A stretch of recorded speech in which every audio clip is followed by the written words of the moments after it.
Okay, so I'm going to talk about epistemology, pedagogy, assessment, and learning analytics today. Just to give a couple of acknowledgements first, I'm particularly grateful to my supervisors, Simon and Karen. We managed to write this paper in the first 2 months of my PhD, and that was in no small part down to them, and the others are on there. What I'm going to suggest in this talk is one way that we can think about this middle space in learning analytics is leaping the divide. So learning analytics, epistemology, assessment, pedagogy, and thinking about how those connect. In particular, I'm going to argue that learning analytics buy in to ways of thinking about epistemology, in particular, and assessment and pedagogy. And that for theoretical, practical, and ethical reasons, we should seek to address that. And that those considerations have a very practical implication. That's where the middle ground is. So how am I going to do that? Well, first of all, we're going to talk a bit about epistemology and the kind of framework that we present in the paper, discuss the implications of that, and I'm going to give an example from Denmark. I'm going to show how that might play out in an analytics perspective and give some example tools that we might want to use. Okay, so in the paper, we outline this triad here and really foreground the relationships between epistemology, the nature of knowledge, assessment, presumably of knowledge that has been learnt, and pedagogy, so the nature of learning, the nature of teaching. And the key questions that those relate to are, what does it mean to know? How do I know that Simon knows something whilst George perhaps has a belief about it, but we're not prepared to say that he has knowledge of it? How do we assess whether or not that's the case? And how sure of those assessments can we be? And how do we get people to come to know, or more conventionally, how do we get them to learn? And why does all of this stuff happen? Well, because assessment is one area where these notions of truth, accuracy, and fairness have a very practical purchase in everyday life. And those are notions of epistemology. Those are epistemological concepts. And learning analytics, as I say, buys into particular ways of thinking about these things. And interestingly, they may be flexible enough that we could do different sorts of assessment to the ones that we do now. I think that's interesting, and it's something that's valuable to look at. So when I'm talking about learning analytics, this slide really barely needs saying. I'm talking about the kind of data mining techniques that we use on digital trace, including linguistic data, and those being deployed for pedagogic purposes. And in particular, I'm interested in the ways we think about learning analytics as assessment for those pedagogic purposes. So you'll see AFL referred to a few times in these slides, and that's short for assessment for learning, or formative assessment, depending on which part of the world you're in. Okay, so I'm going to show a short video now. Greve High School, a few miles south of Copenhagen, is one of 14 colleges piloting a new system. These sixth formers are taking their Danish language exam, and for the first time they can use the internet to answer any of the questions. The students are allowed to access any website, including Facebook, but they can't communicate with each other or with anyone outside the classroom. Before the exam starts, they're told the rules. If they send out a question and get an answer back, that's cheating. But the main thing we do to prevent cheating is to educate the students as to what is cheating and what is not cheating, and explain to them that if they cheat, we will expel them. The invigilators make spot checks to try and ensure no one is abusing the system. But can they really stop it? We are 28 students in a room, so they can't watch all at once. But I don't think a lot of people would do it. Well, some will try, some will get caught, and some will get away with it. Teachers say the nature of the questions make it harder to cheat. Students aren't asked for facts and figures, but are tested on their ability to research and analyse information. The Danish government says it's proud to be the first country to allow internet access in official exams, and it's just a matter of time before other countries follow. So is the examination system in the UK out of date? Why should children be capped on how far they could go? Why would they be capped on the breadth of what they can do? Somehow we've got to open our exam system up to arm people to be ready for the 21st century. Right now it arms them to be ready for the 19th century. That's just not right, is it? Denmark may be taking a bold step, but the government says it's simply making the most of modern technology. Judy Hobson, BBC News, Copenhagen. So there are obviously various things going on there, including how important we think reliability and cheating are. But if you look at the policy documents that have come out of Denmark, and unfortunately you have to run them through Google Translate because there's very little in English, they're making fundamentally epistemological claims about this. And this was a trial on that video and has now been rolled out, and students across the country will be able to access such exams. And it's interesting because it's a different sort of assessment. It's making very explicit assumptions about what it means to know and what sorts of knowledge there are. It's also worth noting, although I think the example stands even if this weren't the case, that in the university context, where this has also been piloted, people have noted that this would also allow auto-grading of some sort, which is an obvious area for learning analytics. So the example illustrates a kind of epistemology of assessment where we're looking at students' own judgments of credibility and similar concepts. And it holds, I think, that knowledge is this communicative thing, that it's discursive, that language can be seen both as representing and creating knowledge, and that kind of trying to pick out individual tokens of knowledge from, in decontextualized ways, or in ways outside of context that are useful, may not actually be assessing knowledge, it might be assessing something else. We can easily imagine how such a system could fit into a structure where assessment was being used for assessment for learning, so to nurture knowledge, and in particular where the pedagogy is based on knowledge practices of particular subjects rather than particular assessments. And this is a common critique, particularly of school-age learning and assessment, that schools are targeting their teaching far too much at assessment rather than at knowledge practices of the domain. Okay, so that's sort of one side of what we should be interested in. That's kind of theoretical stance, the assessment side. The other side is partly what the students do and also how we might be able to apply this to a context, what sort of tools we could use. And in the paper we discuss a broader range of epistemologies and a broader range of data and how important use is for each of those. We're going to focus on some particular ones here. We're particularly interested in things in action. So learning in action, knowledge deployment in action, looking at what the students do. And analytics might give us an unprecedented access to that. So it marks a shift from the kind of standardized assessments to something a bit freer, to knowledge in action. So rather than seeing knowledge in a vacuum, seeing knowledge for something.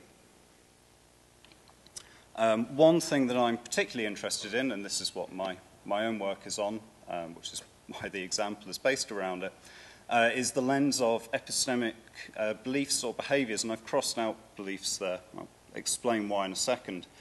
And epistemological beliefs are a lens for learners' views on what is to be learnt. So we're looking at things like how they conceptualise the certainty, simplicity, source and justification for knowing.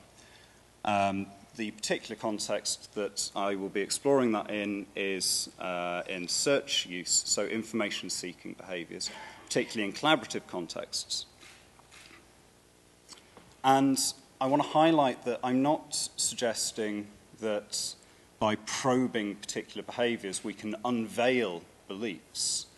I'm arguing that actually what we're interested in is the action itself and language to do certain things.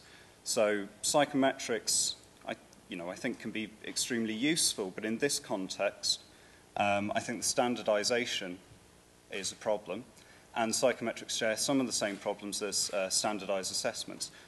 It also happens that in the case of epistemic beliefs, the psychometric assessments don't have very high reliability levels, so they're not considered to be particularly successful. So the sorts of behaviours that we might want to explore, there's some on the up there, so things like selecting sources of information, the ways that students choose to justify their claims, who they interact with, which experts they turn to, perhaps things like how knowledge flows between agents in any particular domain, and so on. One way that we can start to probe that is by looking at things like structured knowledge building. So there's some screenshots from a tool at the Open University called Cohere here. And these build on a strong CSCL tradition to make explicit in these structured environments. So Knowledge Forum is another example of that was mentioned earlier. And what we're trying to do is understand how students are seeing these things by asking them when they search for information, when they add something to these things that look something like a mind map perhaps, to tag it, to make connections that have some sort of semantic tie to them. And we can do analysis on those ties. We can do analysis on the sorts of nodes that they create. The next class of such tools, and this is what we're now moving into, and these are the ones that I want to argue kind of leap the divide, are built on an analysis of this epistemological assessment and pedagogy that we discuss in the paper, and really emphasize the importance of dialogue in knowledge building. And we talk about this a little bit more in the DCLA paper that I presented on Monday, and I'll mention some more about it now as well. So in particular, we're interested in how people use dialogue to frame the kinds of decisions that they're making. So we've provided a structured environment, and we can see when they add particular information, when they make connections between ideas. We have a kind of time flow on that. We can track knowledge flow through that. But we're also interested in understanding how, in a much more dynamic way, students co-construct the frames for knowledge building and problem identification. So it's very pragmatic as an epistemological stance and socio-cultural stance that we're taking to the use of language. The kinds of tools that we'll be using to explore that, so we've built some tools within the OU and with other colleagues on Mallet, and Wecker is another well-known natural language processing tool. And we're really interested in exploring the discursive context through this, where we're not just seeing the discourse as taken, so as the context, but also as a creator of context. So on the one hand, we have things like the language of communities of practice, the language of particular subject domains, but we're also interested in this kind of fluid property that discourse allows us, the ability of individuals to talk to each other and actually create knowledge together. The fact that we have these structured environments means that we can mark off sections of this sort of chat and give feedback on those as well. So perhaps we can say of a particular node, well, this is how you were talking about this node. You might want to consider something or another. Or you talked about another node in a different way. Perhaps you could use some of the ideas that you created there in this node as well. So one example that we'll be exploring very shortly is a Microsoft dataset, Social, and Social is a social search platform. Microsoft released this data set to researchers. Anybody can request it. And in social, you do a search, and that creates a post or a node, and you pin objects that you want associated with your search in a public space. We can access the tags that people give, what they've accessed, who they're linked to. So you have follows. You have the usual social network kind of data. In addition to that, there's also commenting. So we've got the structured environment, or elements of it here, and we can see how we could translate that into other tools. And we've got more of the free text. So one of the other things that you can do is use somebody else's post as the start of your own, and that gets posted into this free text as well.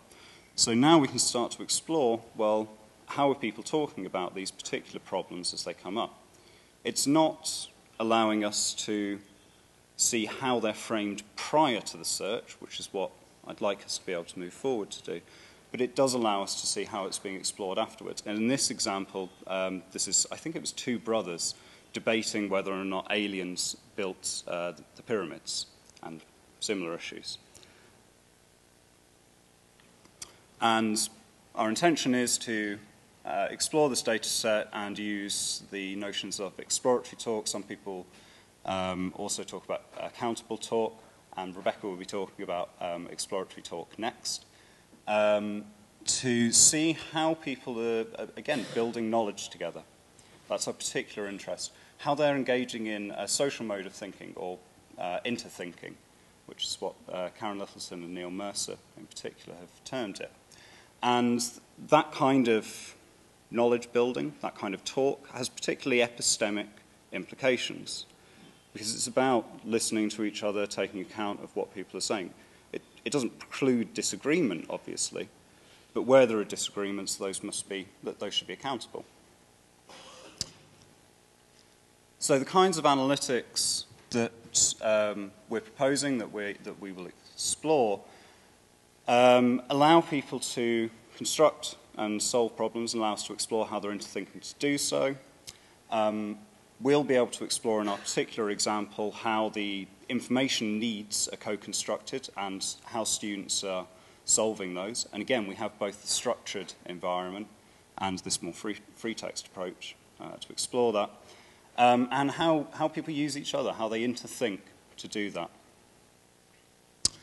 Okay, so what I hope I've done through the talk is given one example, the Danish example, of how particular learning analytics, particular assessment regimes implicate particular epistemological assumptions. And I'm sure we'll be able to think of other examples from our own countries. In addition, I hope that we've highlighted that the use of data is not context-free. So the assessments that we give to students implicate particular ways of seeing the world, and how we then use those to judge students to try and bring their learning forwards, the kind of pedagogical side of things is very important as well. I'm particularly keen on the kind of view of learning analytics to start the conversation, so providing data to encourage learners to sense make around their own data, their own ways of working.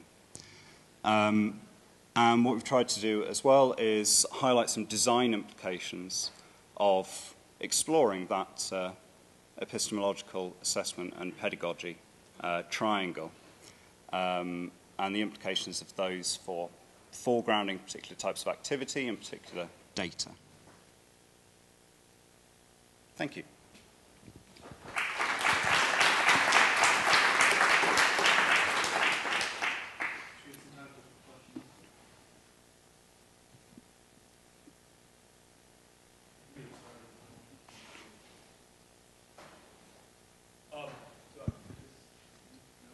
So one of the things I think you mentioned was looking at behaviors and looking at both implicit and explicit behaviors. Can you talk a little bit about how you see the differences between those two? just in terms of the overall implications of someone may do something as an explicit behavior and someone may do something as an implicit behavior. Okay, so that was in the context of the sorts of structured platforms where what we're trying to do is get students to make explicit their thinking, or so what's great about those kinds of platforms is they not only encourage, so they encourage students to think in particular ways, and they prompt them towards this kind of accountable talk in the free text context, or, I mean, it is just making explicit, making particular sorts of connections, highlighting particular nodes and so on. Implicit stuff, I mean, I guess we now have access to some of that learning analytics data right now, so we can trace far more than we would have been able to whenever in history. What's interesting about structured systems that still ask people to make their thinking explicit is, whilst they may be doing some of these things in any case, A, it's harder to track, and I think there is value in making things easier. But B, it is also an environment that encourages them to think in particular ways, encourages them to interact with others, and so on. Does that make sense? Does that answer your question? Thank you. Hi, Jim Slaughter from University of Toronto. Just kind of change the reference frame on the whole topic of epistemic beliefs and behaviors. Maybe building on that last thing that you said about an environment that encourages certain kinds of collaborative or intentional interactions. My work, I do have a model of learning that encourages the classroom to work as a community of knowledge builders. In Toronto, that's not an uncommon thing. Scartamilli and Bereiter are there. If you're coming at this topic as a person who has an intrinsic interest in getting kids to feel and believe those ways about learning, there's a challenge that you face walking in the door, which is they're not necessarily coming to the learning episode with that epistemic set. So you have kids who are thinking they're coming to class to beat that kid and get a better grade, and yet you want them to behave as a knowledge community and learn and exchange and build ideas together. Have you thought about the implications for this kind of analytics to help, we call it a spin, right? To help give kids that sort of, to help them adopt new epistemic positions to learn about why they might be coming into the classroom and repurpose their images, repurpose themselves in the learning narrative. So let me just check I understood the question, so don't take the mic yet. What you're asking is whether or not we could explore the kinds of epistemic assumptions that students are making about what the purpose of classroom learning is. So. Well, no, I hear that's what you say you can do, but now how can you, yes, you're showing that we can measure those things. How can we change them?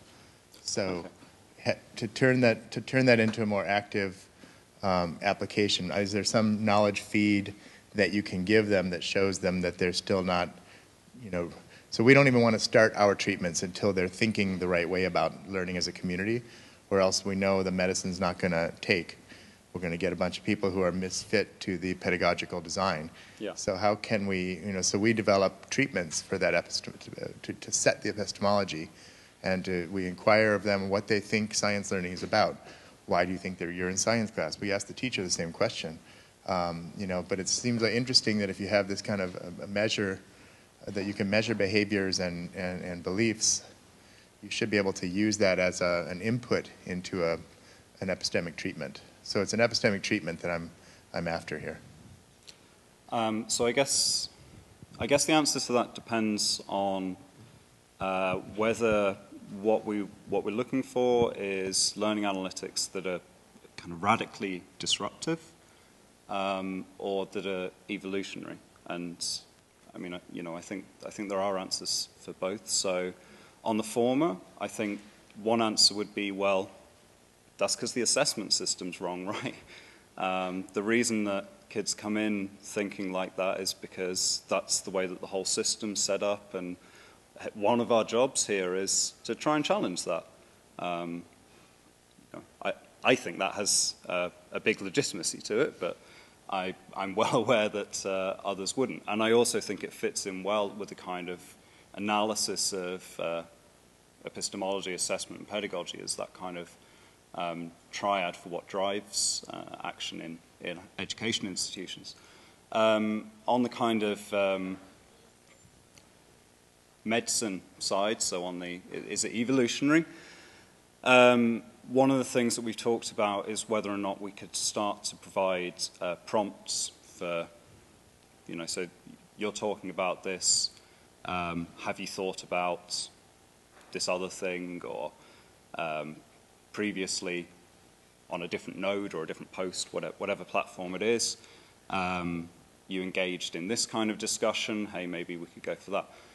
I think the other thing is the literature around exploratory talk and the kind of associated dialogues, and Rebecca may talk more about this, I'm not sure, is pretty strong as a pedagogic tool. So children learn better when they engage in talk that is accountable to each other, students in general, when they're accountable to each other, when they explain their reasons, when they try to share terms, when they try to build common knowledge is what the people in that literature would describe it as.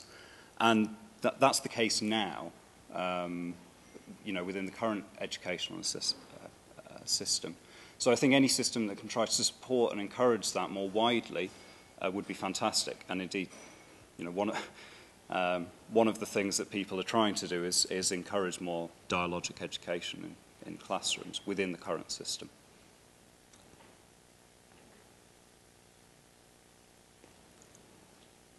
Thank you very much. Thank you.